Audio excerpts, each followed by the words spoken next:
போற்றும் மலை இது, சித்தர்கள் வாழும் மலை இது,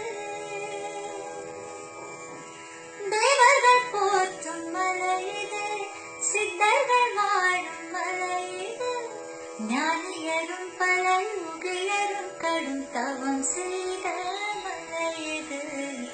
அண்ணாமலை சென்றிடுமோ வினையறுக்கும் பூமி இது, மோட்சத்தை அளிக்கும் பூமி இது, வினையறுக்கும் பூமி இது, மோட்சத்தை அளிக்கும் பூமி இது, தன்னை உணர்த்தி ஞானம் புகுத்தி கரையேற்றிடும்